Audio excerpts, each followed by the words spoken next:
2019년 5월 1일 수요일 저녁 예배 설교입니다. 오늘 성경은 아가서 2장 1절입니다.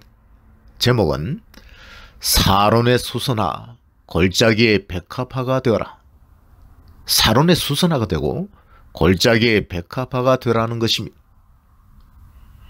나는 사론의 수선화요 골짜기의 백합화로구나 라고 했습니다. 여자가 한 말입니다. 술람이 여자의 말입니다. 진실한 성도의 고백인 것입니다. 왜 술람이 여자를 사론의 수선화 또 골짜기의 백합화에다가 비유했을까요?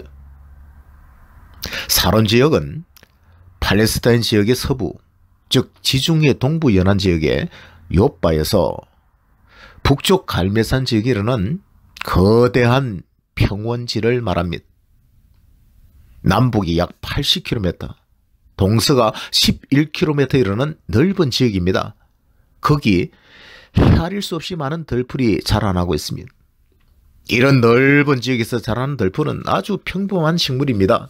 그런데 거기 피어있는 수선화가 그렇게 아름답게 보이는 것은 수많은 수선화 꽃들이 거대한 꽃밭을 이루고 있기 때문입니다.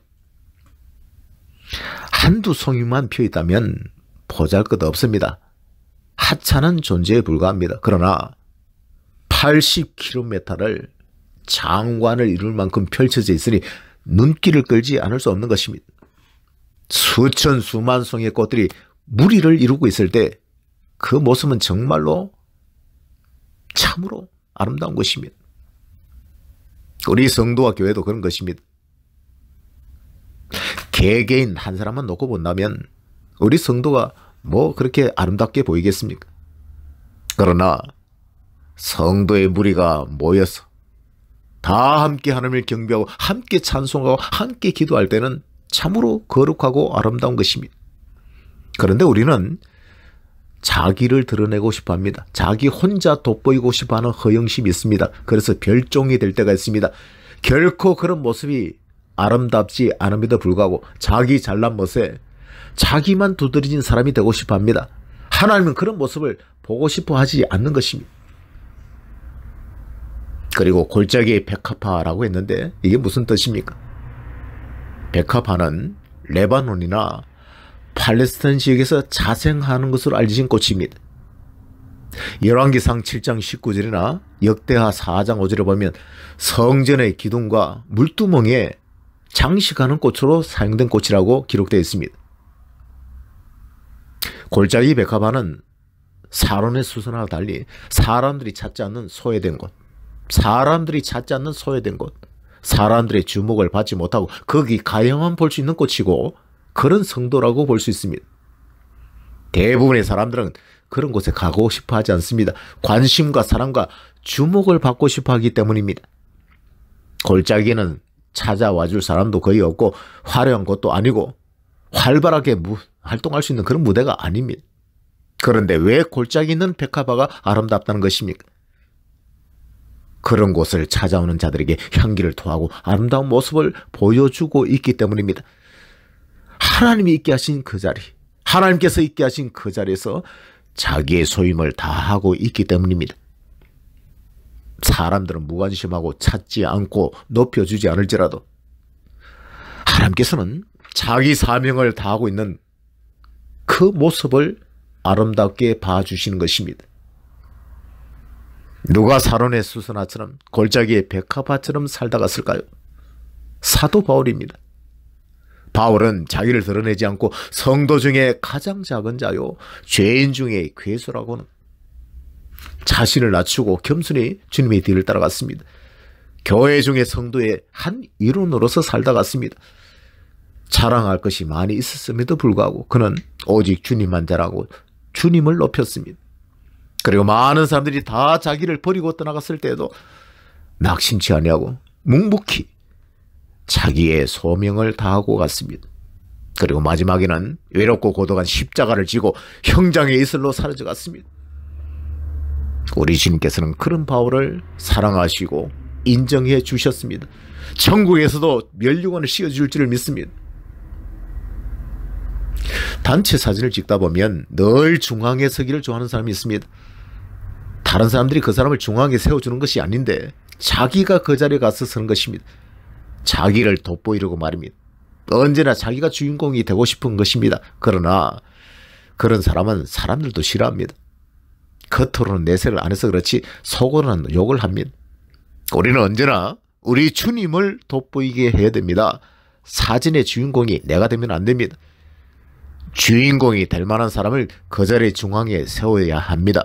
참으로 성성한 성도라면 나보다 남을 더 낫게 여기고, 그리고 우리 마음 중심에는 언제나 우리 주님만 드러나도록 해야 됩니다. 어떤 사람이 도시 한복판에서 뭔가를 찾고 있었습니다. 열심히 찾고 있는 것을 본 어떤 사람이 물어봤습니다. 뭘 잃어버렸습니까? 그러자 그가 대답하기를 열쇠를 잃어서 찾고 있습니다. 어디에서 잃어버렸습니까? 그러자 그가 대답하기를 우리 동네 시골동에서 잃어버렸습니다 라고 대답했습니다. 아니, 그러면 시골 동네 가서 찾아야지 왜 이 도시 한복판에 와서 찾고 있습니까? 그 사람이 대답하기를 도시에는 사람들도 많고 건물도 많고 돈도 많지 않습니까? 라고 대답하더랍니다. 이게 말이 됩니까? 잃어버린 것이 있으면 잃어버린 그 장소로 가서 찾아야지 왜 엉뚱한 곳에서 찾는가 하는 것입니다. 오늘날 우리 한국교회는 어떻습니까? 교회를 왜 도시 한복판에만 세우려고 하십니까? 사람 많고 건물 많고 돈이 많아서 그렇습니까? 잃어버린 영혼이 도시만 있습니까? 하나님께서 광야로 가라 하면 광야로 가고 골짜기로 가라 하면 골짜기로 가고 작은 교회를 섬기라면 거기에서 자기 사명을 다해야 되는 거 아닙니까? 자기를 두드러진 존재로 드러내고자 하는 그 허영심 버려야 됩니다. 남들이 알아주지 않는 곳에는 가지 않겠다. 이런 정신도 버려야 됩니다.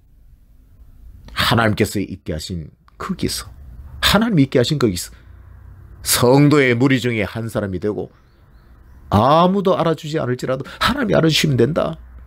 이 마음으로 자기 사명을 다해야 되지 않겠습니까? 솔로몬은 술람이 여자를 어여쁘고 어여쁘다라고 칭찬했습니다. 일광의 얼굴이 다 타서 거무스름한 얼굴이 되었지만 사론의 수선화처럼 골짜기의 백합화처럼 자기를 드러내지 아니하고 오직 사랑하는 주님을 위해 그분을 높이기 위해서 자기를 낮추고 자기 사명을 잘 감당했기 때문입니다. 우리 교회는 보잘것없는 사론의 덜풀 중에 하나인 줄 알아야 됩니다. 주님만 높이고 주님께만 영광을 돌려야 되겠습니다. 또한 아무도 알아주지 않는 소외된 곳에서 일할지라도, 조그마한 곳에서 일할지라도, 거기서 봉사할지라도 우리 주님께서 있게 하신 그 자리에서 거룩한 성도로서의 삶을 묵묵하게 살아가도록 해야 될 것입니다. 그리 한다면 우리 주님 보시기에 지극히 아름다운 성도로 사랑받게 될 것입니다.